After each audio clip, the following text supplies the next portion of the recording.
비전문가가 판을 치고 있는 이 세상에서 전문가를 비전문가가 가르치고 있는 이 꼬라지가 과연 정상인가 싶어서 전문가의 수준으로 가장 잘 알고 있는 사람으로서 오늘 이 이야기를 여러분들에게 하나하나 그리고 낱낱이 좀 덤덤하게 이렇게 풀어드릴까 합니다. 일단 제 소개부터 하겠습니다. 저는 GZSS라는 지금 여러분들 시청하고 계시는 이 인터넷 방송의 대표이사입니다. 원래는 여객선 선주감독이었죠. 뭐 학교를 고등학교 대학을 다 그쪽으로 나왔습니다. 그리고 인천 소재에 있는 모 여객선 회사에서 만 9년간 여객선 개조를 3척을 진행을 했고, 그러니까 여러분들 생각하시기에는 그냥 세월호와 같은 여객선을 가장 많이 알고 있고 다뤄왔고, 이 분야가 굉장히 좁습니다. 뭐 상선은 많이 있지만 여객선이라는 희소성 때문에 그 관련 그 전문가가 거의 뭐 없다시피 하죠. 물론 세월호 도면 참여도 제가 관여를 했고, 세월호 하면 저를 빼놓을 수가 없는데, 그렇게나 세월호 이 지긋지긋했던 교통사고, 좋을 것 없는 사고가 이 나라를 만 4년이 넘도록 뭐 그냥 붉은 바다에 침몰시키고 있죠. 이걸 누구도 이제 종지부를 찍어야 되는데, 그 착한 척하기 좋아하는 대한민국 국민성 때문에 사고가 사고로 끝나지 않고 지금 뭐 이상하게 흘러가고 있거든요. 가짜가 진짜보다 우대받고 비전문가가 전문가보다 돈을 더 벌어가는 이 미친 세상 꼬라지 때문에 저 같은 배로 밥을 벌어 먹었던, 더군다나 여객선을 벌어 먹었던 사람이 대접을 못 받는 세상이 됐죠. 많은 분들이 좀 봐주셨으면 하는 마음이 있습니다. 지금 대한민국이 바야흐로 세월호 때문에 망해가고 있거든요.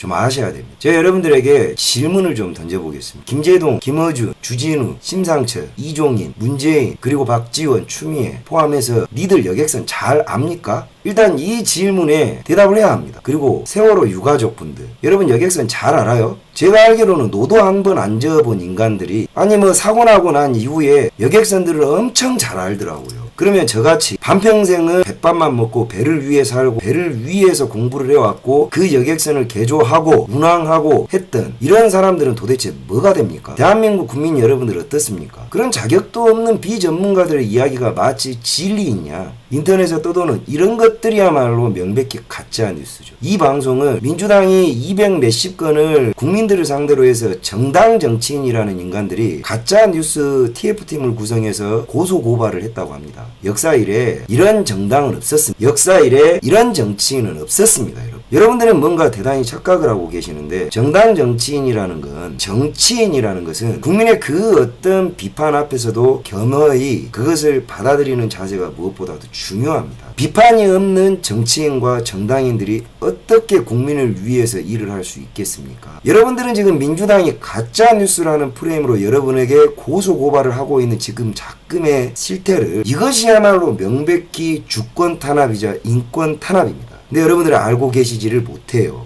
부탁드리건대 민주당 모니터링 요원들은 반드시 저를 가짜뉴스라고 고발해 주시기를 부탁드리겠습니다. 이게 제가 전문가가 전문가 대접을 못 받는 이 세상에서 당신들을 사법 법정 앞에 세울 수 있는 유일한 방법이라고 생각합니다. 그러면 여러분들은 대한민국에서 여객선을 가장 잘 아는 전문가를 상대로 법정에서 무엇이 가짜인지를 다투게 될 겁니다. 반드시 고소를 해주세요. 법정에서 봅시다.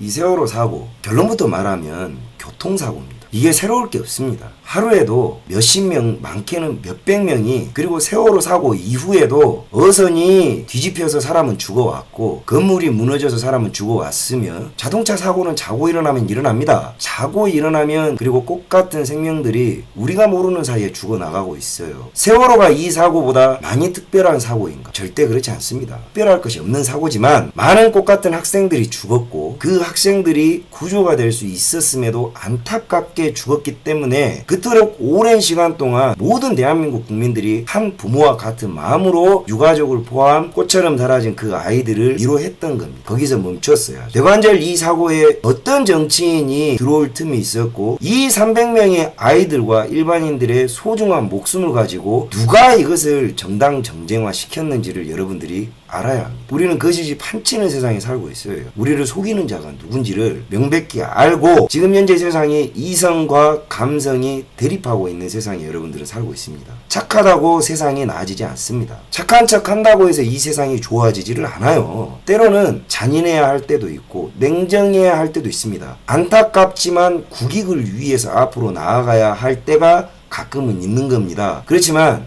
우리가 지난 10수년 시간에 걸쳐서 정치 양아치들이 여러분에게 무분별한 착함을 강요해 왔습니다. 여러분들은 분별력 없이 착하면 좋은 것이라고 믿어왔고 착한 게 옳다고 오해하고 계셨어요. 그렇지 않습니다, 여러분. 착하다고 해서 옳은 것이 아니에요. 진실하고 맞아야, 때론 아프고 뼈 아파야, 그럼에도 불구하고 옳음은 옳은 것입니다. 저는 이 방송을 통해서 세월호 유가족분들이 제 얼굴에 침을 뱉든지 혹에 목에다가 칼을 꼽든지 전혀 상관없습니다. 그렇다면 당신들이야말로 정말 이기적인 인간들임을 스스로가 증명하는 것입니다. 아시겠습니까? 본격적으로 들어가 보겠습니다. 여러분들 이제 세월호 사고는 너무 많이 아세요. 너무 많이 알고 있기 때문에 몇 시에 몇 분에 무슨 일이 일어났다 이거 의미 없죠. 세월호 사고 키워드는 바로 이 불법 개조라는 키워드입니다. 이게 이제 도입 전 세월호입니다. 나미노우에오 2013년에 도입을 해서 2014년 초에 개조를 완료해가지고 도입을 했습니다. 여러분들이 아셔야 될 것이 이 바로 불법 개조라는 키워드입니다. 불법 개조라는 키워드가 이 배를 이렇게 개조를 했다는 거예요. 그러면 불법 개조가 성립이 되려면 이 배를 이렇게 만들기 위해서 법적으로 반드시 승인받는 국가기관, 한국성급이겠죠. 한국성급의 권고사항을 그리고 도면 승인을 무시해야 이 불법이라는 것이 성립되는 겁니다. 그렇지 않습니까? 이 배가 여기로 오기까지 과연 모든 국가기관의 가이드라인과 금수기관을 다 무시했냐? 일단 여기서부터 출발을 해야 돼. 제가 좋은 자료를 가지고 왔습니다. 이게 바로 한국성급에서 발행한 여객선 세월호 관련한 2014년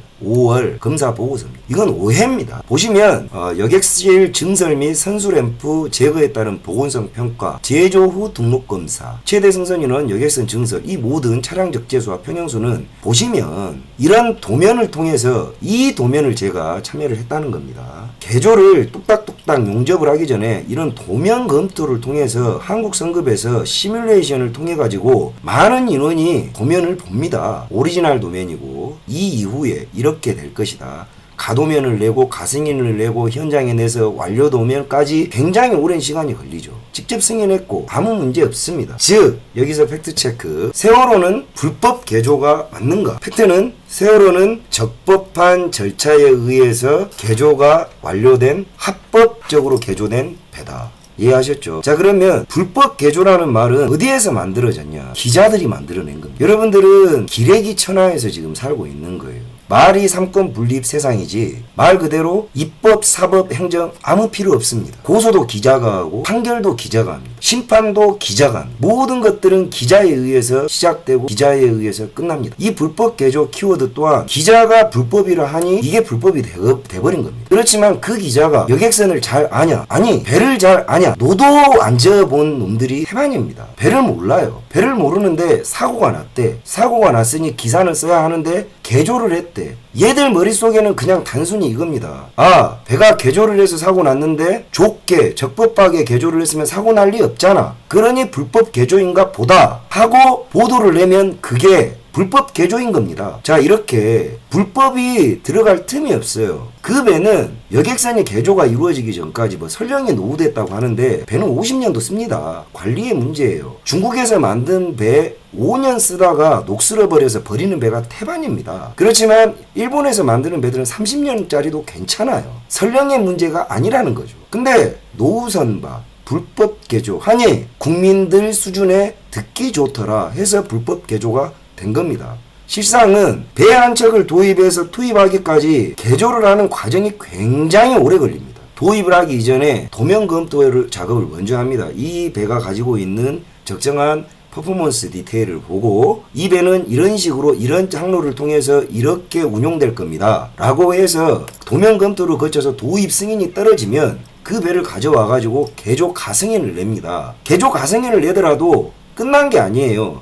현장에 우리 서베이어들이 수십 명이 와서 봅니다. 봐서 이게 현장에서 구조 변경이 불가피하다 하면 바꾸는 겁니다. 근데 이런 모든 절차를 다 무시하고 기자가 불법이라 하니 불법이 되더라. 세월호는 적법한 절차에 의해서 적법하게 개조돼서 투입됐던 그냥 별다를 것 없는 개조 여객선이었습니다. 자, 이 키워드 기억하십시오. 자, 그러면 세월호가 도입을 할 때 굉장히 특별한 썰이 있어요. 저는 이 세월호 이런 배들이 도입되기 이전에 여객선을 많이 개조를 해왔습니다. 그러면 새 배를 만들지 왜 여객선을 개조해서 오래된 걸 씁니까? 라고 여러분들이 궁금해 하시죠. 여러분이 여객선 시장을 전혀 파악하지 못하는 무식의 소치에서 나오는 질문들입니다. 한국에는 국내 여객선, 평수구역선들은 아주 작아요. 시장이 아주 작은데 이런 대형 여객선들의 수요가 많냐? 그렇지 않습니다, 여러분. 많아봐야 10척 미만이에요. 그리고 배 한 척으로 한 회사가 운영하는 영세업체가 대부분이고 국제 여객선, 중국과 개중국이죠. 개중국과 한국을 왔다 갔다 하는 선박이 대부분이고 일본과 한국을 왔다 갔다 하는 선박 정도가 단데 이걸 모두 합쳐봐야 25척 미만입니다. 근데 이 신족 가격은 1,200~1,300억이 넘어요.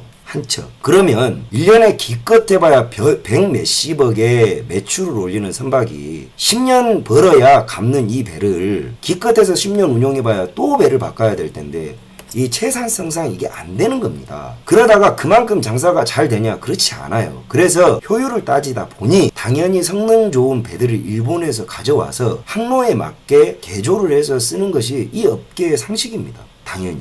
그래서 저는 세월호 사고가 나기 이전에 많은 여객선들을 일본에서 도입을 해왔고 이 도입을 해가지고 여러 관련 절차가 있습니다. 이 배가 도입 당시에 바이어들에게 우리가 가져와가지고 가장 경제적으로 운항을 할 수 있는 배인가 그리고 채산성이 맞는 건가 많은 고민들을 해서 적정하면 가격 네고시에이션을 통해가지고 도입을 하는데 도입 과정부터 개조 과정, 운항 과정까지 모두 선주감독이 합니다. 그 일을 제가 했어요. 근데 이게 굉장히 어려운 일들입니다. 일반 카메라드나 찍고 댕기고 아가리나 트는 이 기자들이 이 과정 중에서 들어올 틈은 1도 없습니다, 여러분. 절대 들어올 수 없는 구역이에요. 말씀으로 다 풀어낼 수 없는 그런 많은 사건 사고들도 존재하고 이거는 선주감독은 회사 오너의 대리인 즉 회사라는 게 영리를 추구하는 것은 당연합니다. 여러분들 회사가 이 회사가 여러분들한테 자원봉사하는 단체가 아니에요. 그런 발상 자체가 매우 빨갱이스럽죠. 회사는 가능하면 적은 비용으로 많은 이윤을 남기고자 하죠. 어떤 회사나 마찬가지입니다. 근데 배를 모르는 오너를 대신해서 배를 아는 선주감독이 이 역할을 대신해 주는 겁니다. 그렇기 때문에 이 선주감독은 법이 허용하는 범위 내에서 어떻게 하면 가장 경제적으로 선박을 개조하고 운항할 수 있는가가 숙명이죠. 숙명. 존재의 이유입니다. 그러니 그런 관점에서 고민하고 삶을 살아온 선주감독들의 인생을 감히 남 뒷담 하나 까기 좋아하고 연예인들 연애질하고 마약하는 거나 파고 다니기 좋아하는 그런 기레기 새끼들이 저의 인생과 견줄 수 있냐는 겁니다. 이 얼마나 시건방진가요. 망치로 대가리를 쪼개버려야 됩니다, 여러분. 주댕이를 쪼사버려야죠. 자, 이 세월호가 도입 과정 중에 저는 제 개인적으로 방송에는 이야기를 안 했지만 저와 연관되어 있던 썰이 굉장히 많습니다. 이게 세월호를 개조를 했던 조선소가 이제는 다 말할 수 있습니다. 목포 소재의 원당 조선소라는 데입니다. CC 조선소, 플로팅 도크인데 제가 해년마다 제가 담당하던 여객선을 그 도크에서 매 2월 달에 수리를 했습니다. 약 한 20일간 수리를 매번 하는데 그 도크 우리 배가 빠지면 세월호가 도입되기 이전에 시스터십인 오하마나오가 항상 거길 도크 입거를 했었어요. 그러니 선주감독 사무실에 제 사무실과 그 구속된 세월호 담당 감독이 맞은편 방에서 매년 만났습니다. 그래서 저한테 도면 검토를 의뢰를 했고 제가 도와줬던 겁니다. 그러니 세월호가 도입되기 이전에도 저한테 많은 의뢰를 했어요. 그 사람도 공교롭게도 암감독이었습니다. 이런 배를 도입을 할 건데 어떻게 생각하느냐 했는데 이 배를 아까 보여드렸던 바로 이 배입니다. 이 상태의 배를 이제 의뢰를 한 거죠. 이 배를 도입을 한다고 했는데 이게 지금 보시면 톤에지가 6,500톤인데 화물이 3,981톤인데 뭐 정원 뭐 이래요. 근데 이거를 국내에 도입해서 이 사람들이 말하는 이런 식으로 개조를 하면 도저히 제가 생각을 했을 때는 이거는 실제로 있었던 일입니다. 경험이죠. 제가 생각을 했을 때는 이게 절대 선주감독 입장에서는 채산성이 안 나와요. 왜냐? 제주도를 피스톤 보예지를 한단 말입니다. 오하마나오와 원래 오하마나오가 이틀에 한 번 이렇게 왔던 항로를 청해지운해운이 했는데 아니 이 채산성 없는 화물도 많이 못 싣고 하는 이 배가 더더군다나 기름도 많이 먹어요. 유류비가 굉장히 운항 가망성과 경제 운항 소요 이 부분에 여객선은 크게 차지합니다. 그래서 제가 그렇게 이야기를 했어요. 아니 돈도 못 벌 것 같은 배를 왜 무리해서 도입을 하려고 합니까? 라고 했는데 이것도 그때 당시에 여객선 시장을 모르는 사람들은 넘어가는 부분인데 그때 당시 중고선을 도입해서 개조를 해야 되는 여객선 회사 입장에서는 굉장한 딜레마가 존재를 했었습니다. 바로 뭐냐? 쓸만한 여객선이 없었어요, 시장에. 저도 정말 많은 마켓을 찾아봤지만. 그래서 저희도 배를 바꾸고 싶고 라인을 투입하고 싶은데 좋은 배가 없었던 겁니다. 그때 당시에. 아주 크거나 아주 작거나 이랬었단 말입니다. 그때 당시에 청해진 해운에서 이렇게 이야기를 했어요. 아니 지금 배를 구하기가 너무 힘든데 그나마라도 이 배가 있을 때 빨리 도입을 해서 맞게 쓰면 좋은 거 아니냐 이렇게 이야기를 하더라고요. 근데 그 심정이 이해가 안 가. 여러분은 이해를 못 하시겠지만 같은 여객선 선주 감독 입장에서는 이 배가 너무 없기 때문에 제주도에서 인천을 왔다 갔다 하는 이 배가 황금 라인입니다. 그래서 여객선 개체 수 없어서 난리 그때 당시에서는 이 여객선 투입하는 게 엄청나게 붐이었습니다. 그러니 배가 있어서 배를 잡는 것만으로도 능력이 있다 할 때예요. 그러니 이 사람들이 말하는 것에 대해서 제가 크게 딴지를 못 걸겠더라고요. 근데 이제 제가 이렇게 물어봤었어요. 그럼 이 배를 시뮬레이션을 해보면 결국 짐을 1000톤 미만 정도로 실어야 된다는 건데 채산성이 나오겠습니까? 라고 했더니 그 담당 감독이 저한테 했던 말이 있어요. 여러분 중요합니다. 나중에 나오겠지만 세월호뿐만 아니라 모든 여객선들은 세월호처럼 운항합니다. 지금도 하고 있어요. 저한테 이렇게 대답을 했어요. 알면서 왜 물어? 그 말이 뭔 말이냐? 여러분들이 알고 계시는 밸러스트를 화물과 맞바꾸는 그 짓거리가 청해진 해운에서만 일어났던 건 아니라는 겁니다.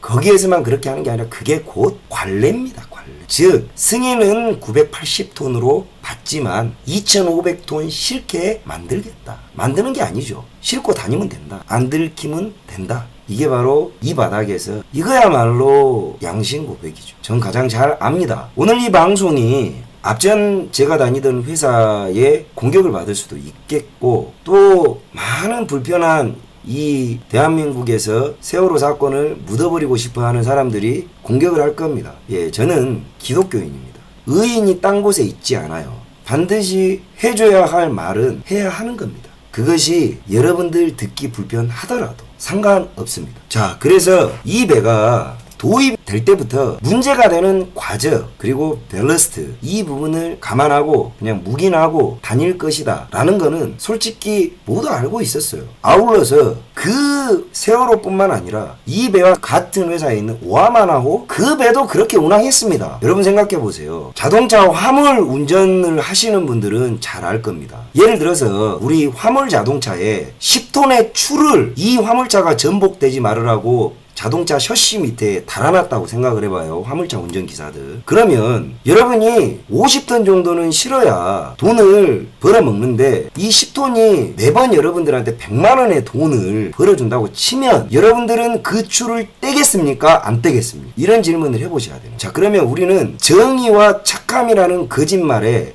포장이 돼서 나도 그럴 사람이면서 나도 그렇게 할 거면서 마치 벌어진 이후에는 여러분들은 뻔뻔스러워집니다. 사람은 다 그래요. 돈 앞에 그렇게 굴복하는 것이 사실은 아프지만 그렇게 합니다. 우리 좀 솔직해집시다. 만약에 여러분이 처자식이 달린 화물 운전기사인데 난 정말 안전을 위해서 10톤 그거 죽었다 깨어나도 안 뗀다. 매번 돈 100만원을 벌 수 있는데 그렇다면 정말 여러분은 대단하신 분이에요. 전 뗄 것 같아요. 돈 벌어야 돼. 좀 솔직해집시다. 이렇게 해야 이 지긋지긋한 사고로부터 여러분들이 깨어나는 겁니다. 저는 여러분의 얼굴을 알지 못해요. 이제 여러분들은 무엇이 진실인지를 고백하셔야 돼요. 세월호 사고가 똑같습니다. 그 떼지 말아야 될 이 추를 떼버린 데서부터 시작한 겁니다. 자, 그러면 이 사고가 과적이 주요 원인의 하나인데 그렇다면 이 청해진 해운이라는 회사는 대관절 어떤 회사냐? 여러분 청해진 해운 잘 압니까? 여러분은 청해진 해운을 잘 몰라요. 전 잘 압니다. 인천항에서 청해진 해운은 매우 독특한 회사였어요. 사실은 그 인천과 제주도를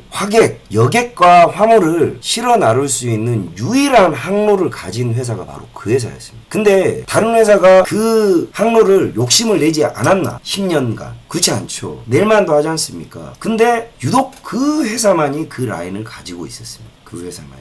그리고 이 청해진해운이라는 회사는 인천항 내에서 유명한 갑질 회사였습니다. 해경, 선급, 하물며 국정원, 모든 여객선 터미널에는 국정원 직원들이 상주합니다. 그리고 차후에 나올 기무사까지 상주해요. 근데 우리 같은 경우는 이런 정부기관이 갑입니다. 갑. 왜? 우리를 감사하는, 우리는 피감사자들이고 그들은 감사자들이기 때문에 그들이 절대 갑이에요. 공무원들이. 근데 청해진해운은 달랐습니다. 왜냐? 너무 뭐라 그럴까? 인천항에 있었던 사람들은 다 합니다. 해경이 지적을 할까 봐서 저희는 돈이 들어가기 때문에 PSC, 항만청, 포트 스테이트 컨트롤, 항만통제국입니다. 배 검사자들이요. 그들이 출항 정지권을 가지고 있습니다. 이 자들이 지적을 하면 말 그대로 돈이 들어가고 이 운항을 못하기 때문에 이 사람들이 검사를 올라오면 싸바싸바하기 바빠요. 당연히 싸바싸바하기 바쁜데 청해진해운만큼은 소위 말해서 먹가라 마이싱을 합니다. 말 그대로 너그 마음대로 해봐라. 왜? 어차피 윗선에 전화하면 우리는 다 풀려. 이런 식이었던 회사입니다. 저희는 이거 잘못 처리하면 우리 회사 돈을 써야 되고 그렇게 하면 우리 회장한테 제가 작살이 나기 때문에 어떻게 해서든지 지적을 덜 받고 검사를 수검할 목적으로 이걸 하기 위해서 절대 의리되는데 청해진해운은 그렇지 않았어요. 그만큼 잘 나갔던 회사입니다. 국정원 눈치도 안 봤고요. 자, 국정원과 세월호를 잠깐 언급을 안 할 수가 없는데 저는 여러분들 아시겠지만 이 세월호 사고와 가장 가열차게 세월호 사고 기획침몰설 포함 세월호의 박근혜 대통령 인신공양설 그리고 국정원 이걸 가장 많이 보도했던 곳이 바로 SBS의 그것이 알고 싶답니다. 저는 여러분 SBS 그것이 알고 싶다를 3번 인터뷰했어요. 그리고 방송에 나갔습니다. 근데 10초 나갔습니다. 그들이 원하는 대답을 안 해줬기 때문에 저는 그들하고 대화 나눴던 모든 것을 녹취해놨습니다. 가지고 있어요. 그들이 주구장창 주장했던 것이 바로 국정원이 이 배를 소유하고 있고 이 배가 국정원의 소유이기 때문에 기획침몰설이다 이겁니다. 기억나시죠? 양지회라고. 세월호 기획침몰설에 대해서 듣고 싶으십니까? 여러분 저를 가르치려고 들면 안 돼요. 사회생활은 배우겠습니다. 그리고 정치, 이념 배우겠습니다. 여러분은 여객선에서 있어서만큼 저를 가르치려고 들면 안 됩니다. 제가 제 인생을 걸고 여러분들하고 맞짱 뜰 준비가 돼 있어요. 그러니 들으십시오. 아시겠습니까? 저는 국정원과 청해진해운의 관계에 대해서도 오늘부로 제가 정리를 해드리겠습니다. 양지회입니다. 퇴직한 국정원 직원들, 즉 블랙요원과 화이트요원이 있는데 저는 국정원 애들 많이 알아요. 이 블랙요원들은 이름이 없습니다. 근데 그들의 처우를 보장해주기 위해 만든 이 우회가 바로 양지회인데 그러면 청해진해운과 국정원이 엄청 친하냐? 아이러니하게도 이 청해진해운에서 세월호를 도입할 때 끝까지 반대했던 자가 바로 국정원이었습니다. 왠 줄 아세요? 그건 당연히 이유가 있어요. 국정원이 여객선과 무슨 연관이 있습니까? 사실은 국내선에 있어서만큼 국정원은 지분이 없습니다. 국정원은 제가 담당했던 배, 그 배에 저는 국정원 요원들을 태우고 항로 점검, 북한 도감청, 그리고 국경 많이 다녔었습니다. 근데 왜 제주도 배를 국정원이 관리하게 되었는가? 여러분들은 알지 못하는 진실이에요. 사실 중국에서 비행기가 제주도로 직항이 생기면서 그리고 중국 상하이에서 제주도로 오는 크루즈선이 뚫리면서 중국 놈들이 제주도로 오게 된 겁니다. 2012년부터 2011년이군요. 근데 그 중국 놈이라는 새끼들 안에 간첩 새끼들이 섞여 들어오는 겁니다. 즉 옛날에는 인천을 통해 들어오던 간첩 새끼들이 중국으로 넘어가서 제주도를 통해서 인천으로 들어오게 된 겁니다. 그래서 국정원이 그것을 막아야 하는 거예요. 그래서 세월호가 들어오기 이전에 오하마너를 간첩이 실제로 잡혔는데 이 간첩을 침투 루트를 보니 제주도에서 들어온 겁니다. 그래서 거기에 보안 항로 점검을 하게 된 거예요. 국정원이. 국정원 니들 이미 뒤져버렸지만 나한테 상 줘야 되는 거 아니냐? 내가 대신 이야기를 해주면 아무리 이빨 빠진 껍데기라도 이런 이야기를 해줘야 합니다. 그래서 이 국정원들 입장으로서는 제주도에서 간첩이 들어오니 공무원들 다 아시잖아요. 일하기가 더 귀찮아진 겁니다. 그래서 이 한 대만으로도 귀찮아 죽겠는데 2대가 생긴다느니 더 열받아서 끝까지 반대했던 게 바로 국정원이었습니다. 아시겠습니까? 자, 그럼 여러분들 기억하시죠? 국정원 보안 점검 리스트라고 여러분들이 그 체크리스트를 보셨을 건데 그 체크리스트를 사무장이 작성한 겁니다. 죽은 사무장이. 그걸 가지고 언론과 이 기레기 새끼들과 문재인 일당들이 이 배가 국정원 소유다라고 주장을 하는 개껌 같은 이야기를 씹으렸는데 여러분은 믿었죠. 자, 그 체크리스트는 국정원이 시비 거리를 건 거예요. 전 그 자리에 있었습니다. 그러니까 이거 없으니 입에 도입하지 마. 이거 없으니 입에 도입하지 마. 이거였던 거예요. 다른데 해경, 성급 모두 승인을 다 했는데 국정원만큼은 이 배가 도입되지 말길 바랬던 겁니다. 아시겠습니까? 그래서 항로 점검을 하면서 국정원이 이것저것 대도 안 한 것을 다 지적을 해놨던 거예요. 그 중에 하나가 육상에서 이 배를 램프를 바라보는 CCTV가 설치가 되어 있지 않으니 입에 도입하지 마인데, 배를 지적을 하면 선주가 이거를 처리해버리면 되는데 부두를 지적을 해버리니까 이 부두는 항만공사 소유란 말이에요. 그러니 항만공사에서 배째라 해버리니 세월호 사주인 청해진 해운이 난감했던 겁니다. 자기 돈을 준다 해도 항만청이 그리고 항만공사가 그거 안 해요. 그러니 다투다가 오히려 국정원 때문에 예정된 취항일로부터 2달이 늦게 취항됐던 배가 바로 세월호입니다. 아시겠습니까? 이게 세월호가 일어나게 된 일련의 과정의 팩트예요. 근데 여러분들 어떻게 생각하세요? 이제 알고 나니 우리나라 기레기와 김어준과 그리고 문재인 일당들이 얼마나 소름 끼치게 지들 멋대로 소설을 썼는지. 그러면 저한테 이런 질문 하실 겁니다. 넌 이제까지 뭐 했냐? 내 깜빵 갔다 왔습니다. 여러분들 덕택에. 진작 말을 하지. 여러분이 언제 들어줬어요? 이제 유튜브라도 좀 하고 유명해지니까 여러분이 5,000명이나 봐주지 않았습니까? 야, 그래도 어디 국회에다가 보내봤습니다, 여러분. 안 들어주더라고요. 그리고 회사를 잘렸습니다. 이게 제가 오늘의 이 방송을 하기까지 걸린 시간이 4년입니다. 반드시 민주당은 저를 가짜뉴스로 고소해 주셔야 됩니다. 자, 이제 사고의 원인으로 들어가겠습니다. 바로 이제 좌초인데 VTS 궤적입니다. 일명 낚싯바늘 턴인데, 자, 여러분들은 이것 또한 전문가의 의견을 전혀 듣지 않습니다. 가만히 설명해 드릴게요. 이걸 가지고 이제 뭐 자로니 지로니 조루니 하는 새끼들이 이야기를 하는데, 자, 이게 세월호 항로 궤적입니다. 이 부분입니다. 여기에서부터 뭔가 잘못된 것 같아요. 쭉 왔더니 동력 상실되었고, 자, 문제는 이 부분에서 뭔가 전원이 상실됐어요. 29초겠죠. 자, 이 부분이 주목하셔야 될 부분입니다. 천천히 따라오세요. 이 부분에 이제 전원이 상실되었어요. 29초간 신호가 없다는 건 전기가 끊겼다는 이야기 아니겠어요? 그죠? 근데 갑자기 전기가 살자마자, 복구가 되자마자 배가 변침을 시작을 합니다. 잘 들으세요. 전원이 복구되었어요. 29초 후에 30초겠죠. 근데 그때부터 멀쩡히 온전히 오던 배가 그때부터 변침을 시작을 하네요. 보통 항로 궤적을 이렇게 원만하게, 자, 이 마우스 따라오세요. 이렇게 턴서클 되고, 이 헤드라고 합니다. 헤딩이라고 하는데, 이 헤딩은 반드시 변침하는 쪽으로 이렇게 말아서 나사식으로 턴을 할 겁니다. 근데 자, 특이점이 보이죠? 이게 바로 배 선미 부분인데, 선미가 날아갔네? 이건 비전문가가 보여도 보이죠. 자, 여기에서 배가 날아버렸어요. 저 항로를 정리해 놓은 게 바로 이겁니다. 속도 17노트입니다. 엄청 빠른 거예요. 8시 48분에 정전으로 전원이 꺼졌대요. 그리고 약 한 30초간 비상 배터리로 전원을 복구했답니다. 30초간 전원을 상실했어요. 전원을 상실하고 나서도 15노트로 배는 가고 있었습니다. 그랬더니 8시 49분에 여기에는 안 나오지만 아까 항적상 배가 튄 겁니다. 그리고 여기서부터는 동력을 상실했어요. 이건 급회전이 아닙니다. 자, 이제 이야기는 이렇게 해야죠. 무엇 때문에 전원이 상실되었냐? 이게 이 세월호 사건의 가장 큰 키워드입니다. 배는 맹골 수도처럼 협수로를 들어가면 협수로 통항 절차 관리서라는 게 매뉴얼상 존재합니다. 배에서 비상 상황 대처 요령을 매뉴얼화 시켜 놓는데, 그 시스템 매뉴얼 SMC라고 합니다. 그 시스템 매뉴얼을 제가 만들어요. 그걸 IASM 코드라는 국제 룰을 바탕으로 해서 모든 표준 매뉴얼화 시키는 것이 업무의 표준화, 시스템화 존재해요. 배는 기계처럼 일을 해야 되기 때문에. 근데 거기에서 비상 상황으로 식별해 놓은 상황들이 15가지 됩니다. 이를테면 화재, 충돌, 퇴선, 협수로, 농무, 안개가 많거나 여러 가지가 있어요. 그 중에 하나가 바로 이 협수로 통항 절차인데, 그러면 이 협수로 상황에서는 평상시도 아니고 반드시 비상 이머전시 포지션으로 다들 가 있어야 되는 거예요.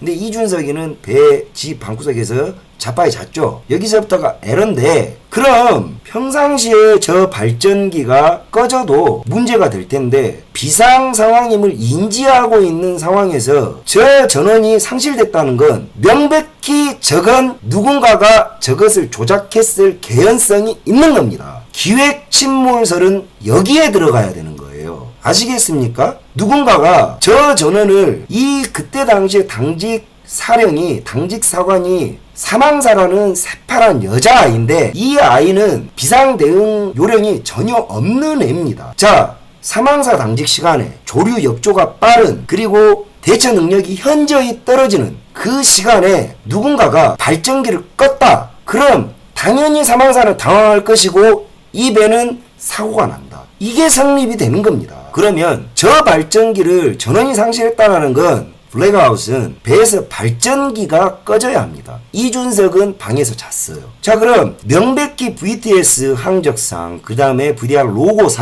로그상 전원이 상실되어 30초간 상실됐다라는 건 명백한 팩트입니다. 그럼 이 전원을 누가 껐냐는 거죠. 그럼 이 전원을 끌 수 있는 사람이 누구냐죠. 당연히 그 시간에는 기관실 당직자가 있습니다. 3등 기관사, 오일러 기관장이겠죠. 자, 이들에게 발전기가 꺼졌냐 껐냐 이 두 가지를 물어야 합니다. 근데 저는 당연스럽게도 기관실에서 이 발전기를 절대 끄지 않았습니다. 그건 뒤에 이야기할 이야기하고 연계가 돼요. 왜냐하면 발전기를 끄면 기관장이 제일 먼저 의심을 받는데 그런 짓을 할 리 없죠. 그럼 기관장이 아닌 누군가가 이 발전기를 끌 수 있는 상황을 만들어야 한다면, 자, 발전기가 꺼지는 조건은 정해져 있습니다. 이거죠. 여러분이 달리기를 한 100m를 한 20초에 끊는 속도로 달렸어. 근데 갑자기 여러분 몸에다가 100kg짜리 아령을 툭 던져봐요. 여러분이 달리기를 할 수 있습니까? 그 앞에 주저앉아 버립니다. 이것을 오버로드라고 합니다. 즉, 발전기라는 것은 부하를 모멘텀을 두면서 점진적으로 차는데 그 렌지가 있어요. 부하 로드를 차나가는 렌지가 존재합니다. 근데 급격한 서킷 오버로드가 걸리면 브레이크, 그러니까 ACB, 에어 서킷 브레이크라는 게 동력, 발전기가 발생시키는 전기를 선내 전원으로 연결시켜주는, 여러분 이 두꺼비집 있죠? 두꺼비집 차단기 같은 게 배에서는 발전실에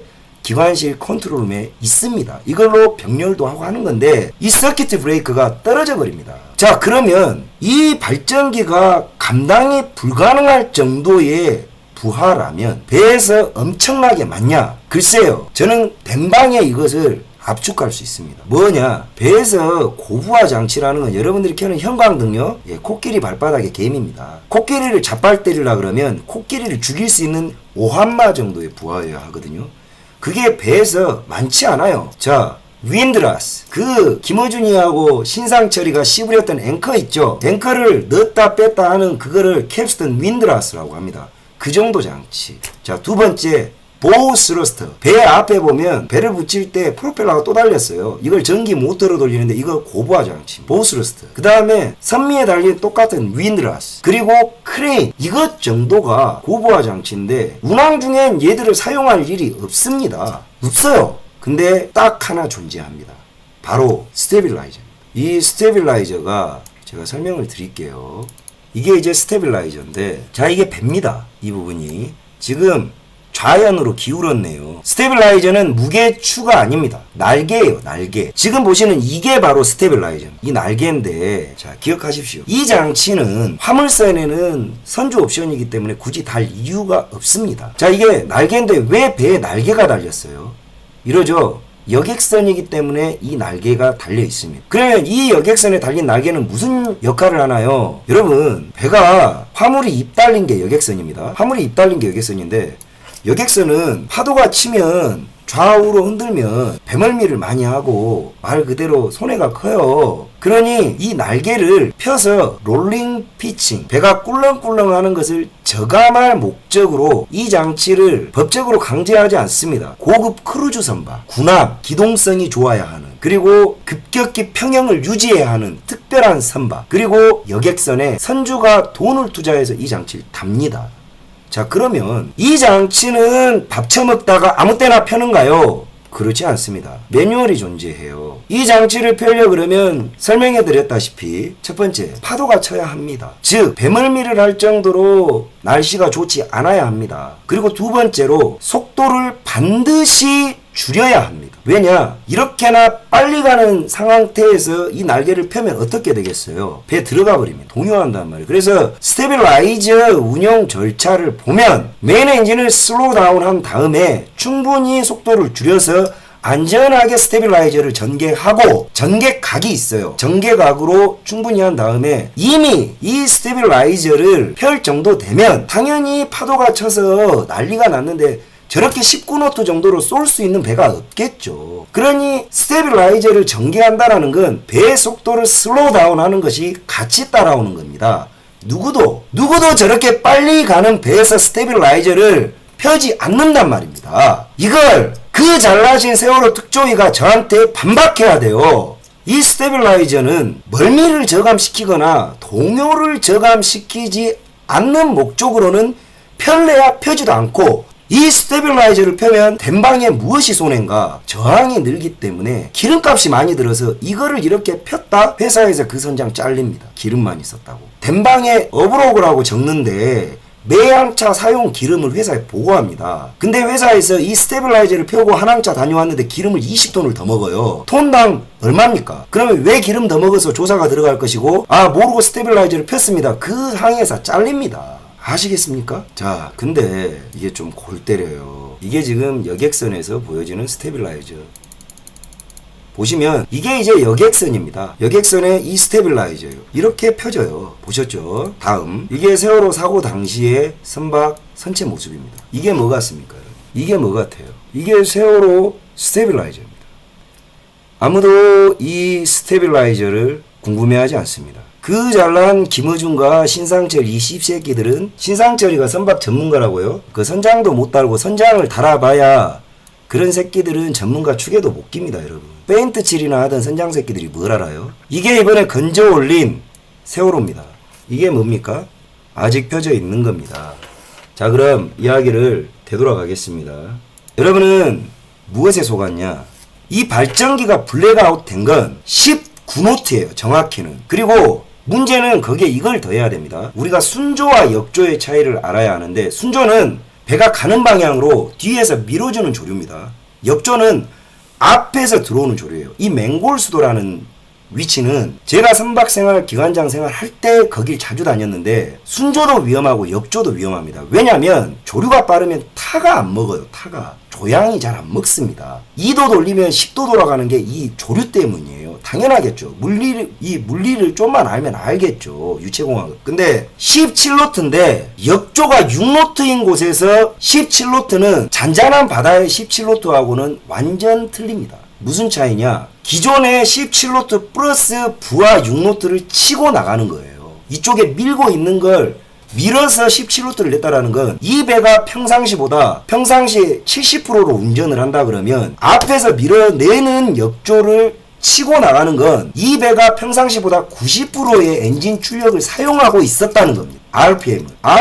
RPM도 모릅니까? Revolution per minute, 분당 회전수. 배는 속도는 조속과 이 바다 속도와, 바다는 속도는 순조도 있고 역조도 있고 늘 변해요. 여러분들이 다니는 고속도로처럼 멈춰있지 않는단 말입니다. 도로가 움직인다고 생각하셔야죠. 근데 이 속도를 낸다라는 거는 엔진의 회전수와 슬립 그리고 저항 모든 것을 감안해서 나오는 거 17노트인데 이 17노트가 여러분이 악셀 밟듯이 고정 RPM에서 나오는 게 아닙니다. 즉 이 배가 평상시보다 분당 회전수는 엄청나게 돌아가고 있었다는 이야기예요. 즉 이 배가 평상시 17노트를 냈던 RPM이 450rpm이면 전 장담하지만 맹골수도를 이 시간대에 지나갔을 때 510rpm을 초과했을 겁니다. 굉장히 오버로드로 가고 있었다는 거예요. 자, 17노트와 역조 6노트면 실제적으로 이 배와 선체에 부딪히는 조파 저항은 20노트를 상회하는 속도입니다. 아시겠습니까? 근데 이렇게나 빠른 배에 더더군다나 저항을 부딪히고 있는 배에 이 스테빌라이저는 잠자리처럼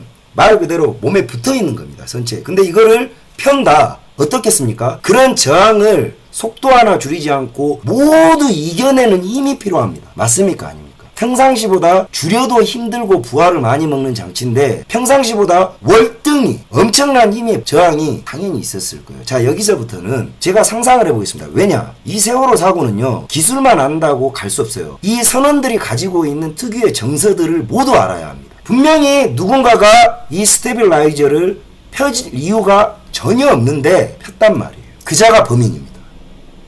그자가 범인이에요. 왜?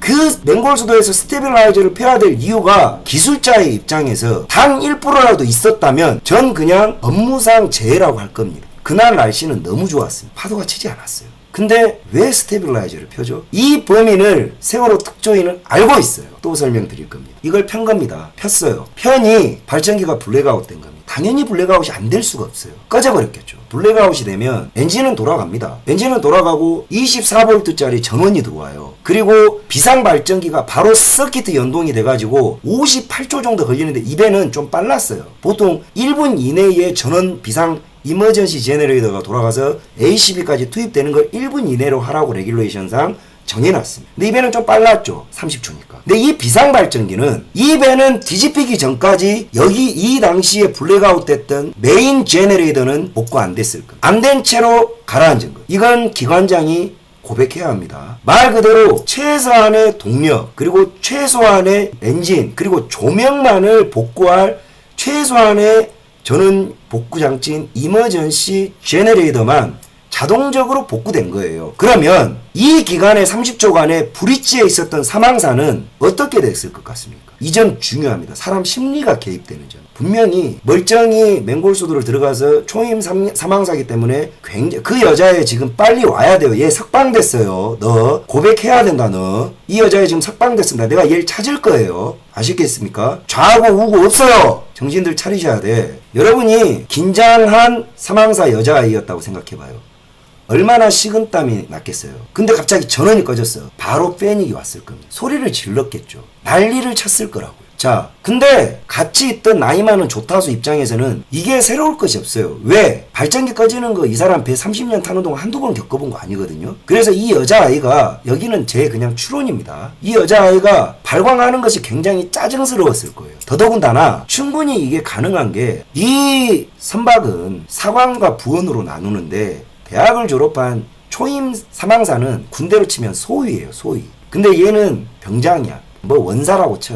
그래서 말 안 듣습니다. 둘 사이가 분명히 좋지 않았을 거예요. 이건 내피셜입니다. 분명히 말해요. 이건 내피셜이라고. 이걸 지들이 고백했어야 돼요. 이 둘 사이는 좋지 않았을 겁니다. 근데 블랙아웃이 되고자 여자애가 소리를 지르고 난리가 났을 거예요. 근데 조타수 입장에서는 새로울 것이 없어. 시큰둥했고 왜 지랄하는 거야? 이 정도였을 거란 말이죠. 근데 스테빌라이저가 펴지면서 이게 중요해요. 얼만큼 펴지고 발전기가 꺼졌냐. 이 지점을 찾아야 합니다. 가르쳐 드릴까요? 이걸 다 놓치고 있어요. 스테빌라이저는 다 폈어요. 보여주고 있지 않습니까? 왜?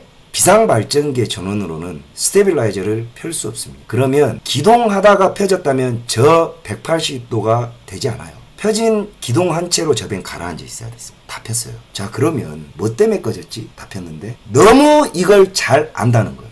명백히 기획사고입니다. 즉 여러분은 스테빌라이저가 각도 조절이 가능합니다. 즉 배가 진행되는 방향으로 가장 부하를 덜 먹는 각도로 스테빌라이저를 전개하고 각도를 변형시켜버렸다면 두 가지 조건을 만족시킬 수 있어요. 하나는 블랙아웃을 만들어냄과 동시에 이것까지 가능합니다. 바로 이 낚싯바늘 턴, 이 부분입니다. 이 부분.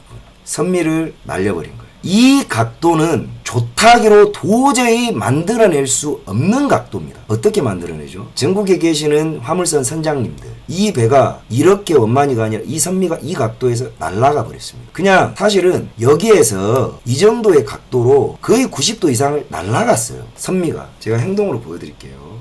이게 적절할지는 모르겠습니다만은 이게 배라고 칩시다. 이게 배라고 쳐요. 이게 배죠. 자, 이렇게 빠르게 가고 있어요, 여러분들. 가고 있는데 물살은 이렇게 있는데 여기에 이제 날개가 펴졌잖아요. 이게 선미 방향이 있지 않습니까? 근데 이 배 각도, 날개 각도가 이렇게 되면 어떻게 되겠어요? 앞으로 가서 이렇게 뜹니다. 선미가 떠요. 이 선미가 뜬다고요. 그러면 배 헤딩은 고정된 채로 스테빌라이저가 양쪽에서 키를 먹이면 어떻게 되겠어요? 배가 이렇게 있다가 키를 먹이면 돌라고 하면서 이렇게 기울겠죠. 이렇게 기운단 말, 이렇게 기울어요. 이렇게 배가 이렇게 되기 때문에 여기서 이제 이렇게 되면 여기에 대방경사 뭐 어쩌고저쩌고 하지만 이 선미 자체는 여기에 헤드에 마주오는 부하를 먹기 때문에 머리는 빨리 돌아가고 선미 푸푸는 위로 향하려고 이 스테빌라이저가 쏘기 때문에 어떻게 돼요?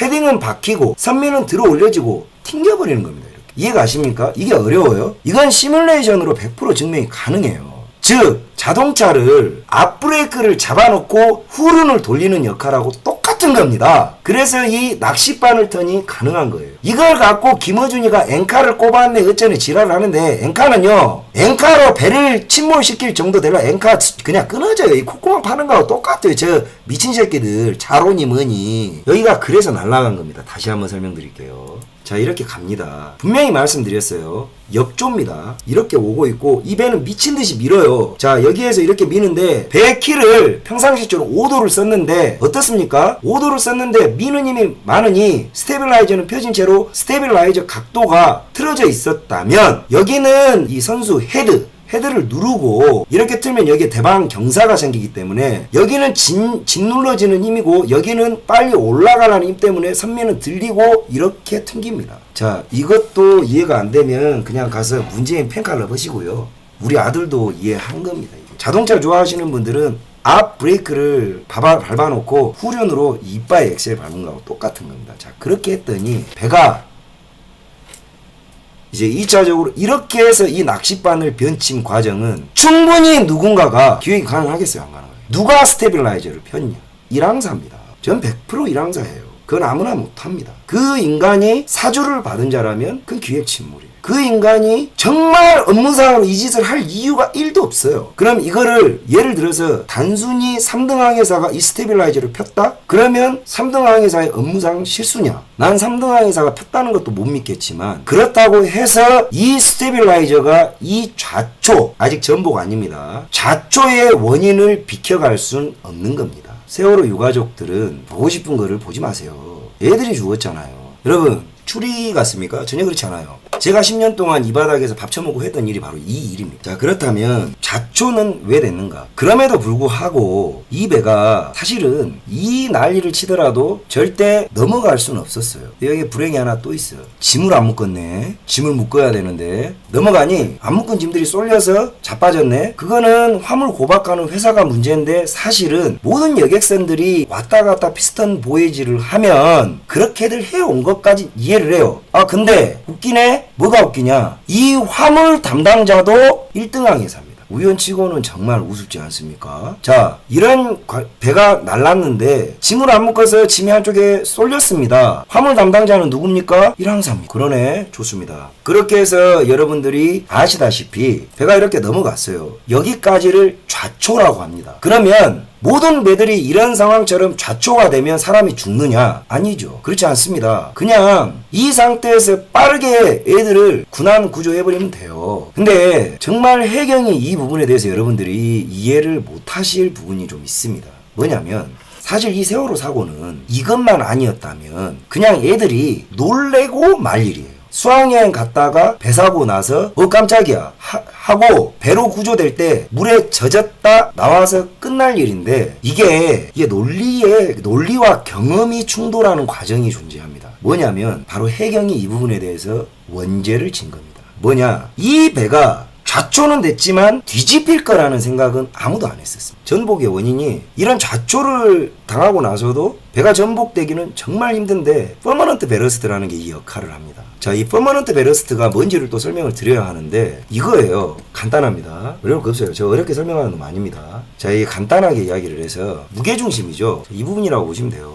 자, 이 부분이 베러스트예요. 무게 추와 같죠. 예전에는 화물선 바닥을 여객선 바닥 같은 거 이게 납과 추로 구시대에는 이거를 했는데 여기에다 물을 채워 넣는 겁니다. 그러면 어떻게 했어요? 자빠졌다가도 일어서겠죠. 이 배면 이 부분에다가 이제 물을 채우는 건데 세월호로 치면 이 구역이 이제 베러스트 구역이에요. 이 구역이 보이시죠? 이 구역에 이제 한두 군데의 탱크를 물을 가득 채워놓고 그 물을 그냥 고정 평형수로 사용을 하는 겁니다. 여객선의 경우에는 이거는 그냥 안 푸게끔 하는 거죠. 그렇게 되면 이 배는 절대 뒤집히지 않아야 합니다. 무슨 말인지 아시겠죠? 않아야 하는데 아까 말했던 저 물을 빼고 짐을 더 실은 겁니다. 1500톤. 아까 말했던 10톤을 과연 떼겠습니까? 안 떼겠습니까? 이 질문이 저기에 나오는 거예요. 그걸 푼 거죠. 누가? 돈 때문에. 청해진. 자, 그러면 여기에서 구조에 딜레마가 생겨요. 즉, 여러분은 해경의 입장을 이렇게 이해해야 합니다. 그리고 그 세월호 선원들의 입장을 이렇게 이해해야 돼요. 자, 여러분이라면 이런 질문을 던져야죠. 자, 전문가가 아니고 이것을 반드시 침몰시킬 목적이 없는 자라면 그 당시에 아이들과 승객을 조류가 6노트인 차가운 4월달이면 춥습니다. 바다에 던지는 것이 구조 프로세스상 옳은가? 아니면 그냥 배에서 퇴선 명령을 대기시키는 것이 옳은가? 이 두 가지의 딜레마가 빠지게 돼요. 당연히 사무장을 포함한 적어도 해경은 이 배는 뒤집히지 않을 것이다라는 확신이 있었어요. 특히 죽은 사무장은 전문가가 아니기 때문에 딜레마가에 아마 확신이 있었을 겁니다. 자, 구명정이 있다고 하는데 세월호는 라이프보트가 없습니다. 국내선에는 국제선과 국내선을 가르는 게 바로 이 라이프보트예요. 국내선은 이 라이프보트 장착이 면제됩니다. 그래서 떼버려요. 여러분들이 보신 거는 라이프 레프트라는 겁니다. 구명팽창이에요. 구명팽창, 구명뗏목입니다. 이게 무슨 뭐 페인트 칠과 정비를 안 해가지고 안 펴졌다고 하는데 그 각도에 누구도 잘 안 펴지고요. 뒤질 거 알았다면 선원들이 본인 그리고 아이들이 희생당할 것을 알았다면 여러분이 죽겠는데 그것을 적극적으로 안 펴겠습니까? 이 말은 유가족들이 듣고 싶다고 해서 누군가가 그걸 명령한 게 아니에요. 바로 이 딜레마에 빠진 겁니다. 승객을 배에 두고 구조를 하는 것이 이익인가? 아니면 바다에 던져서 조류가 빠른데 쓸려가서 건지는 게 이득인가? 이건 철저히 현장 판단에 맡기는 거예요. 해경 또한 그래서 이 부분에 대해서 모든 구조 프로세스 우선 결정권자가 이준석한테 있는 겁니다. 그거는 청와대 대통령이 할 수 있는 게 아니에요. 이 미쳐 돌아가는 미친 새끼들아. 선장이 하는 겁니다. 근데 이준석이가 그랬죠. 페니공고예요. 빤스 입고 나온 새끼예요. 그 새끼는 사형해야 됩니다. 개새끼죠. 저는 정말 아쉬운 게 아이들을 마스트에다 다 올렸어야 돼요. 그런 딜레마가 있다면 저는 제 담당 배들은 그렇게 훈련을 시켜요. 어떠한 상황에서도 승객들이 바다에 빠지는 건 최악의 선택인 줄만 아세요. 여러분들은. 관리하는 입장에서. 왜냐? 바다에 빠지면 많이 죽어요. 여러분. 바다에 빠지면 죽는다니까요. 조류가 많으면 못 건져요. 다 건질 수 있을 것 같아요. 그래서 최대한 퇴선은 마지막에 하는 겁니다. 저라면 애들을 무조건 라이프 자켓을 입혀서 마스트로 올립니다. 퇴선 대기 상태로 두는 거예요. 근데 이 배가 정말 비상식적인 건 애들을 방에다 대기 시켰단 말이에요. 방에다 대기 시켰어요. 이건 정말 최악수인 것 같아요. 학생들이 통제에 따르지 않는 재기발랄함 때문에 걱정을 해서 배 안에 둔 건지 그게 곧 아이들을 죽인 겁니다. 전 이 애들을 방 안에 둔 사람이 누구냐? 죽은 사무장이에요. 그 이준석도 아닙니다. 죽었기 때문에 책임을 안 묻는 것일 뿐이지 사무장은 살았어도 세월호 유가족에 의해 죽었을 겁니다. 이 나라가 그래요. 영업 여객 책임자가 그냥 안에 둔 거예요. 왜? 몰라. 죽었으니 놔둔 거지 살았어도 죽였을 거라고. 내 말 틀립니까? 그냥 통제가 밖에 나오면 애들이 감당이 안 됐던 거예요. 상식적으로 보자면. 자, 그러면 해경이 도착을 해서 이 골든타임이 분명 존재했습니다. 해경은 뭐냐? 해경은 이 배 선원들보다 더 안일하게 대처했어요. 저거 우리가 배 잘 알아. 저거 절대 안 뒤집어져. 야, 해경청장부터 그 간부 새끼들 1, 2, 3 정도 그 해경만 존나 불쌍합니다. 해경 대가리들한테 현장 상황을 정해도 이것만 물었을 거예요. 무전기록 다 따야 돼. 다 따야 됩니다. 이랬을 거라고. 야, 배 뒤집히냐 안 뒤집히냐? 이렇게 물었을 거라고. 아니 뭐 배는 안 뒤집히죠. 근데 애들이 많습니다. 이렇게 했을 거예요. 아, 배 안 뒤집히면은 빨리빨리 애기들 모아갖고 싹 다 건져. 구조해. 그 순간에도 해경의 지도부들은 1, 2, 3정 정장만 의인입니다. 해경의 이 개 씹새끼들은 지들 공적 세울 생각을 안 했다라고 장담할 수 있냐고. 이 개같은 새끼들아. 니들이 살인마야. 그 개새끼들이 해체를 시켜놨더니 문재인 새끼 선거운동을 도와서 그대로 부활했잖아요. 인천 송도에. 대한민국의 의인이 없어졌습니다. 현장 파견된 해경들 죄 없어요. 해경 대가리 씹새끼들이 문제입니다. 배가, 여러분이 생각을 해봐요. 배가 안 뒤집혀져. 사망자가 아직 안 나왔어. 이거 구조를 해. 그래서 119 출동한다는 것도 맞고 해군 들어온다는 것도 맞고 민간인 들어온다는 것도 맞고 애들이 죽을 것 같으면 그렇게 했겠어요? 그럼 진짜 해경이 살인마지. 세월호 유가족들은 음악 국민들하고 청와대에 따질 게 아니라 해경한테 따져야지. 그거 부활시킨 게 문재인이에요. 여러분들 논리대로 가면 당신 자식들 죽인 새끼들이 해경이잖아. 그럼 해경 왜 말 안 해? 그거 부활시킨 문재인한테는 왜 안 따져? 그 말 안 되는 거잖아요. 이해 안 갑니까? 절 가짜뉴스로 반드시 고소하세요. 제가 아직 말 안 하는 자료는 넘쳐납니다. 정말 각오하셔야 돼요. 당을 폭파시켜버릴 수도 있어요. 왜냐? 내 인생이 망가졌거든. 정말 고통스럽습니다.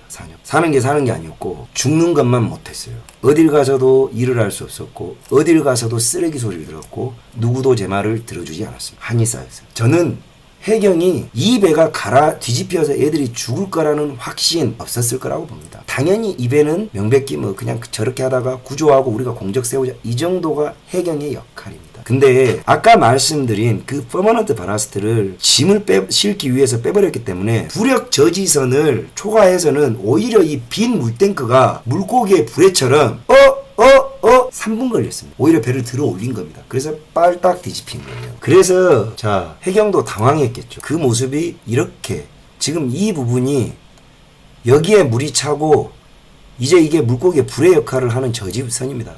이때 애들은 여기까지만 살았고요. 이 밑에 애들은 이미 죽었습니다. 사망했어요. 자 차후에 에어포켓에 대해서도 이야기를 할 겁니다. 오늘 작정하고 다 해드릴게요. 네. 과연 해경이 배가 뒤집힐 것 아는데 냅뒀다면 그 정말 살인자 새끼들이죠. 근데 내가 아무리 해경이 미친 새끼들이라고 생각하기로서니 사람 새끼가 그럴 수 있습니까? 아니 그럴 겁니다. 세월호는 전원 구조, 오보 이것도 기레기에 무식이 낳은 하나하나 팩트 체크해 드릴게요. 무식이 낳은 이 시대의 슬픈 기레기가 판을 치는 이 시대의 슬픈 단상입니다, 여러분. 진짜 기레기 이 새끼들요 정말 없애버려야 될 직업 중에 첫 번째. 기자 새끼들 뻔히 이래요. 이것도 내피셜입니다. 기자 새끼들마저도 상식적으로 저 배 뒤집히진 않을 거라고 보고 그냥 지들이 대가리 속으로 드라마 쓰고 있었던 거예요. 근데 해경한테 물었겠죠. 얘들은 언제 나와요? 구조도 아니야. 당연히 배가 안 뒤집히니까 구조된다 봤겠지. 그러니까 금방 구해 이 한마디 듣고 그냥 쏴버린 거고 이 전원구조 오보는 명백히 기자가 날렸는데 그 기자를 찾으려면 찾거든요. 왜 안 찾아? 이거 찾아야 돼요. 안 찾잖아요. 정작 중요한 키워드가 있어요. 세월호 관련해서는 보상받는 게 제일 마지막이거든. 근데 정작 중요한 키워드는 정말 아무렇지도 않게 넘어가. 정말 아무렇지도 않게 넘어가는데 정말 중요하지 않은 무슨 보상 문제, 공원 만드는 문제, 대통령이 인신공양을 했다는 뭐 이런 개족같은 문재인 새끼의 뭐 이런 거는 막 환장을 하고 사고의 원인과 사후 처리와 상관도 없는 이거는 미친 듯이 올라갑니다. 자, 구조는 명백히 해경의 책임입니다. 그리고 1항사, 3등항해사, 조타수가 거짓말을 하고 있어요. 하물며 감독까지. 그러면 여러분들은 이 사고를 우리가 알 수 있는가? 알아내지 못할 겁니다. 이거요. 저는 이미 이 업계에서 이해관계가 끝났어요. 그래 전 이걸 할 수 있거든요. 여러분 세월호 특조위 여러분 세금만 낭비합니다. 쟤들 알아낼 수 있는 거 단 하나도 없어요. 정권 바뀌면 원인은 또 바뀝니다. 이걸 알려면 이 애들이 왜 거짓말을 해야 되는지에 대해서 이해를 하셔야 되는데 여러분 1항사가 지가 스테빌라이저 폈다 고백하면 과실치사 살인자 됩니다. 형량 늘어나요. 3항사가 지가 폈다고 하면 과실치사 스테빌라이저. 이 사건은 선원들이 복합적으로 누구의 사주를 받았든 아니면 실수를 했든 누가 이 사고에 대해서 진실을 이야기하더라도 형량이 늘어나는 구조가 되어 있습니다. 그러니 이 애들한테는 정말 이 애들이 빠져나가지 못하는 논리에 덫을 쳐놓고 이 자들의 직업적 특성과 심리를 잘 아는 자가 심리해야 합니다. 신문해야 합니다. 근데 금세 새끼가 이걸 할 수 있습니까? 기레기 새끼가 이걸 할 수 있습니까? 누가 이것을 할 수 있죠? 몰라요. 노도 안 주워본 새끼들. 자, 3항사는 석방됐습니다. 1항사도 조만간 나와요. 이준석이만 존나 오래 살죠. 세월호 유가족들은 진실을 알고 싶지 않아 하는 것 같아요. 듣고 싶고 원하는 원인이 나올 때까지 세금을 써제끼죠. 과연 하늘의 별이 된 아이들이 부모님들이 그런 행동을 하는 것을 기뻐할까요? 묻지 않을 수 없습니다. 정말 묻지 않을 수 없습니다. 그럼 이렇게 물으실 거예요. 저도 자식이 있어요. 네 자식이 죽으면 너는 어떻게 할 건데? 전 당신들과 달리 행동할 겁니다. 약속드릴게요. 저는 그럴 일이 없어야 되겠지만 저한테 그런 일이 닥치면 남은 아이들이 여러분들이 말했던 것처럼 안전한 세상에서 살기 위해서 재발 방지 대책 수립을 위해서 저는 정쟁에 휩싸이지 않겠습니다. 쓸데없는 쓰레기 고철덩어리 100원 지는데 국민 돈 1조 안 쓰겠습니다. 그 돈을 가지고 지금 현재에도 운항되는 또 다른 세월호를 막아내는데, 그리고 길거리의 세월호, 그리고 독거노인들이 겪고 있는 세월호를 알고 찾고 고쳐나가는데 사용하겠습니다. 그게 하늘의 별이 된 아이들이 정말 원하는 거지 않겠어요? 이 사고의 딜레마가 바로 여기에 있습니다. 사고는 일어났어요. 아이들이 죽었습니다. 끔찍하죠. 근데 사고를 낸 자들은 다 도망갔습니다. 첫째로 청해진에 유병언이가 죽었습니까? 못 믿겠습니다. 왜 그것은 음모론을 펼치지 않나요? 김어준 씨, 주진우 씨, 김유아 씨, 심상철 씨. 다이빙 벨요? 저 이종인 씨 아주 잘합니다. 알파 잠수 사장이에요. 이 양반 저하고 10년 거래했습니다. 인천항 안감독 하면 잘 알아요. 그 양반 맨날 제가 담당하던 여객선에 로프 걸리면 잠수해서 그거 끊고 했던 사장입니다. 다이빙벨 유치한 장난이라는 거 이종인 씨가 더 잘합니다. 그 양반 원래 그렇게 유쾌하고 허세가 세요. 본인 말이 사실입니다. 유명해지고 싶어서 그런 거예요. 어디라고? 손석기는 혀 깨물고 자결해야 됩니다. 모든 국론 분열의 중심엔 손석기가 있었어요. 국민이 진실이 알고자 국민이 진실을 알아가는 과정을 무조건 방해하는 자, 그 자야말로 손석기죠. 자, 이제 와서 생각을 해보면 무엇이 바뀌었죠? 뭐가 바뀌었습니까? 안전한 세상 왔습니까? 여러분 원하는 세상 왔어요? 저는 그 업계를 아직도 제가 조사합니다. 하던 대로 해요. 5년 지나니 잊어지니 그 장사 또 해먹고 있습니다. 유가족 여러분들과 그토록 아이들의 죽음을 잊지 않겠다고 리멤버 4.19를 외쳤던 당신들은 또 다른 세월호가 일어난다면 이제는 누구 책임? 이번엔 문재인 책임 지으실 겁니까? 여러분들은 이 세월호 사고가 누군가의 사주를 받았다면 그 사주를 받은 자를 찾아야 합니다. 근데 사주받지 않고 일어났다면 명백히 청해진해운에 유병언이를 필두로 한 그 회사 사주의 책임입니다. 어른들이 일으킨 사고예요. 그러면 그 회사의 모든 책임을 물어야 합니다. 유병언 자식 새끼들 아직도 고급 승용차 타고 다닙니다. 왜 관심 없죠? 당신들 자식을 죽인 새끼들이에요. 왜 엄한 사람한테 책임을 묻습니까? 양심은 어디 던져놨어요? 유병언 자식 새끼들을 가서 죽이기라도 해야죠. 그게 정답 아닙니까?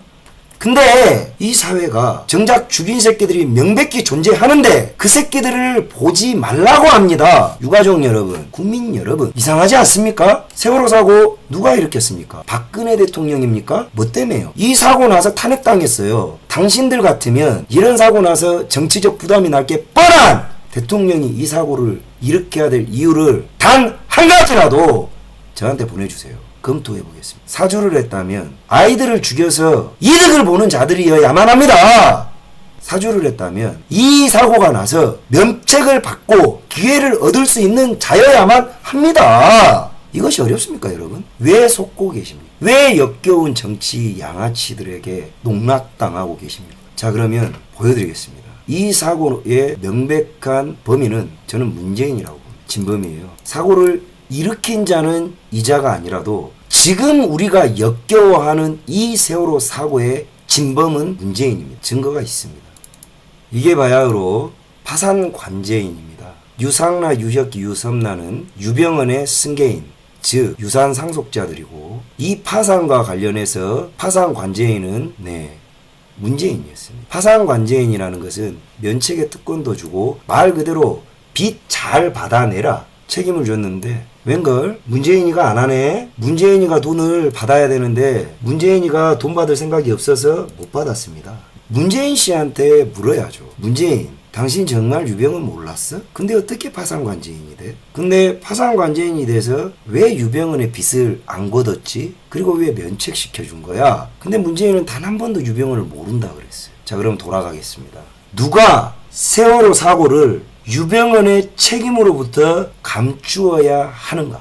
박근혜 대통령이겠어요? 문재인이겠어요? 어렵습니까? 문재인의 대통령 이전 990평짜리 양산 자택도 이전 소유주가 누구였더라? 유병언이었습니다. 그러면 세월호가 깔아앉아서 청해진으로 책임이 쏠리면 당연히 어떤 전관계 로비 커넥션은 불거질 것이고 이것을 반드시 막아야 하는 사람은 박근혜 대통령입니까? 문재인입니까? 박근혜 대통령은 세월호를 가라앉혀서 탄핵당했습니다. 병신입니까? 이런 짓을 하게? 질문을 드리지 않을 수가 없네요. 가짜 뉴스입니까? 법이 가짜겠죠. 그러면 여러분들. 판결문이 가짜입니까? 존재하는 겁니다. 문재인 파산 관제인 쳐보십시오. 네. 그래서 당연스럽게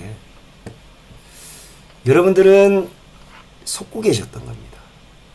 여러분은 아직까지 공범까지는 아니죠. 부역자일 뿐이지. 왜 고맙겠습니까? 나의 새빨간 연기에 속아줘서 고맙고 나를 대통령 만들어줘서 고맙다. 고맙지 않겠어요? 자, 그러면 세월호가 사고가 나서 가장 이득 본 자는 누굽니까? 박근혜입니까? 문재인입니까? 이 고맙다는 말이 우연일까요? 아니면 정말 진심일까요? 전 진심 같습니다. 문재인이 태어나 처음으로 진심을 말한 게 바로 이거라고 생각합니다. 여러분들은 무엇에 속고 계십니까? 여러분은 무엇에 속고 계시죠? 이러면서 여러분들이 깨어있는 지성인이요. 깨어있는 어떤 착한 사람이요. 양심적이며 무슨 깨시민 같습니까? 남의 죽음에 슬퍼하는 것은 뭐 인간으로서는 당연합니다. 여러분은 이런 거짓말쟁이들의 이 땅에서 국민들을 우롱하는데 부역하셨습니다. 공범이세요. 여러분이 속아서 문재인과 이 거짓말쟁이들을 대통령으로 만들었습니다. 책임이 있는 겁니다. 그놈의 착한 병 때문에 나라가 씹창나버렸어요. 죄 없는 대통령은 세월호 한 척으로 탄핵됐습니다. 문재인이 300명 아이들의 죽음을 슬퍼했겠습니까? 박근혜 대통령이 300명의 아이들의 죽음을 슬퍼했겠습니까? 세월호 유가족 여러분 아셔야죠. 여러분들은 부역하셨어요. 오늘 방송을 보시고 단 한 명이라도 후회를 하거나 미안하고 여러분들이 깨닫는 마음의 소리와 울림이 있다면 반성하십시오. 진실이 아픕니다. 진실이 아프고 여러분들을 발전시키지 못해요. 여러분은 늘 의식적 감성의 노예로 살아가신 겁니다.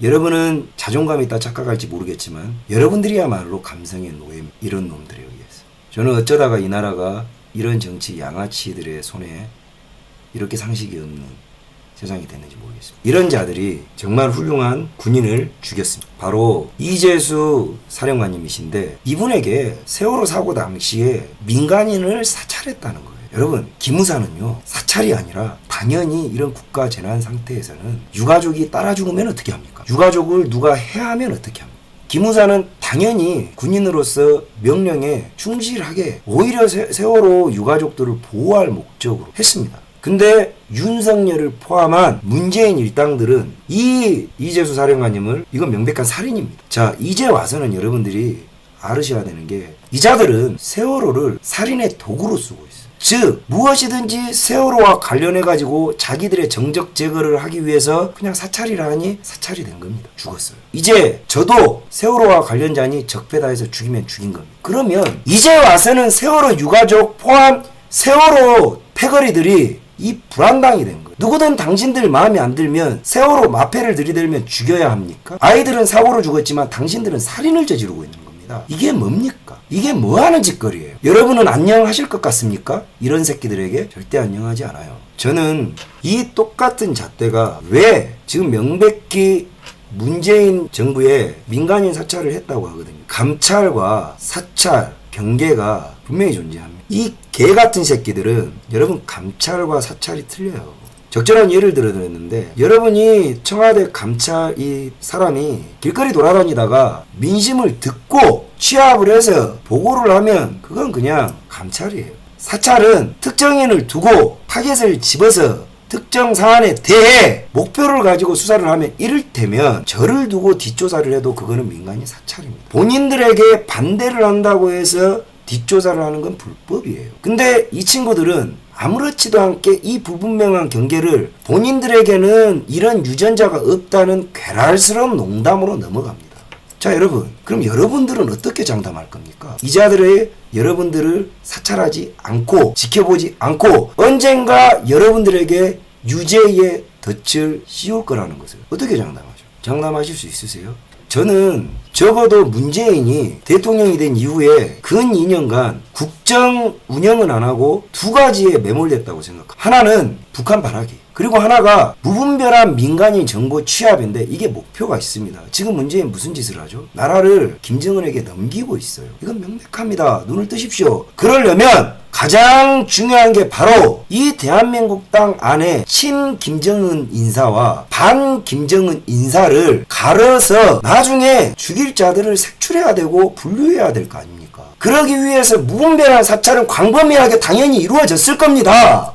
이걸 캐물어야 합니다. 자, 세월호로 만들어진 정권입니다. 근데 세월호로 사람을 죽이고 있어요. 근데 본인들이 한 짓만큼은 세월호를 빼버립니다. 세월호로 만들어진 정권이기 때문에 세월호로 만들어진 잣대를 그대로 갖다 대야 합니다. 그런 유전자가 있어요. 문재인 정권의 유전자는 세월호 유전자입니다. 근데 왜 너만 피하니? 미친 새끼야. 여러분, 저보고 개새끼를 하지 마시고 문재인에게 당당한 주권을 요구하십시오. 국정조사를 여당 배제하고 청와대를 모두 배제한 다음에 특검 인원을 구성해야 합니다. 특검을 구성해서 민간인 사찰이 어느 부분까지 광범위하게 진행됐는가, 성역 없는 조사를 여야 모두 진행해야 합니다. 이 부분에 대해서 가짜뉴스라고 저희를 재판에 회부시키고 가른다. 제가 갇히면 공산적화는 완료된 겁니다. 그런 세상은 안 살고 싶습니다. 여러분은 세월호를 망각하고 싶겠지만 망각하시면 안 됩니다. 이제는 우리가 세월호에 대해서 되물어야죠. 그리고 자식들의 슬픈 별이 된 죽음을 이런 양아치 정치인들을 식별 못하고 오히려 같이 동조하는 유가족들 정신 차려야 합니다. 당신들 위에라고 있는 나라가 아니에요. 당신들 체크카드가 아니에요. 우리가 당신들 위에 존재하는 ATM기가 아닙니다. 우린 당신들 이웃이에요. 어디 고철 덩어리를 건져내는데 1조 2조를 퍼붓습니까? 정신 차리십시오. 아이들에게 부끄럽고 창피한 부모가 되지 마십시오. 아시겠습니까? 저는 전혀 착한 사람이 아닙니다. 저는 전혀 감성이 없는 피도 눈물도 없는 새끼가 맞아요. 그렇지만요, 전 옳은 건 옳은 겁니다. 감성이 이성을 압도하는 미친 세상, 만약에 그 감성이 미친년들이 상식으로 생각하는 의식 수준이라면 그 사회는 미친년들이 사는 세상일 겁니다. 불확실한 감성에 목을 매겠습니까? 멋지지는 않지만 확실한 이성을 되찾겠습니까? 여러분들 손에 달렸습니다. 저는 프로방공주의자입니다. 공산주의자는 도저히 받아들일 수 없다는 주의예요. 공생상생 이딴 거 없습니다. 공산주의는 죽여야 할 적입니다.